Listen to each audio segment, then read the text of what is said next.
Obvious Child, of course, is based on a short movie, and I was just wondering if it was always the intention for you both to one day expand it into a feature-length movie. Sitting down and writing and shooting the short, it was not my intention to turn it into a feature. But while I was in the editing room, the rough cut was 30 minutes long, and Jenny's performance just blew me away. It was as funny as it was poignant and powerful. And I knew we were sitting on something pretty special. And I wanted to go out and shoot it, the rest of the film in, the next week. But we didn't have a feature-length script yet, nor did we have the funds to do that, luckily, which was great because I think we both needed to take a couple of years and really work on our craft and our voices. And so we waited 3 years and went into principal photography on the feature about 4 years later. But there does seem to be a real kind of appreciation for for kind of female-driven comedy. I mean, obviously you've got the TV shows of Lena Dunham and then the Greta Gerwig's movies. And it must be so encouraging for yourself as filmmakers that this is something that people want to see at the moment. People are really interested in hearing what a woman's voice in this type of movie. Yeah, as a filmmaker and as a avid TV watcher, I watch everything that you mentioned I love. There seems to be a tone in general out there that is really exciting and a wave of creators who are very original and they seek authenticity in their characters and they want to create characters that are unwavering from their point of view, and they're not trying to make people, one-dimensional, set up a punchline and then canned laughter type of television or film. So there seems to be a wave, men and female, where their characters are real raw and exciting, and we're just excited to be a part of that wave. Talking of which, I mean, Jenny, is it quite difficult to watch this film back in the sense that it's such a kind of naturalistic, quite candid exploration of this character? Is it quite a personal project for you?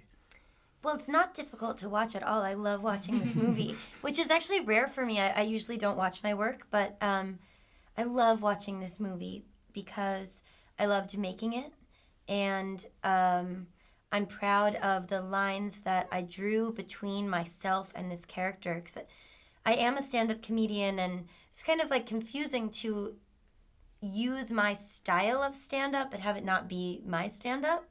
And I lived in New York for 13 years, and I sort of understand that life. But no, it's just delightful to watch. I guess it sort of feels like, this is such a weird thing to say, but when people film their weddings and they watch that video, that's what I feel. I didn't film my own wedding, so I was like, that seems weird. But this is my wedding video for me. That's how it feels. Of course, I mean, abortion is a leading theme in this movie. Was it quite difficult to implement that and have it at the kind of core of the narrative and yet maintain a kind of comedic element throughout? Yeah, we didn't want it to be the core of the film. Wouldn't even say it's a theme. No. Abortion is not a theme in this film. No. It's just a moment in Donna's life, in our character's life, and we sort of follow her after she makes the very clear decision that she's going to have an abortion. But the rest of the movie is about the complexities of her life after she's made the decision, not about the decision itself. But is it still important, do you think, to kind of explore these subject matters on screen? Because a lot of filmmakers are kind of reluctant to do so.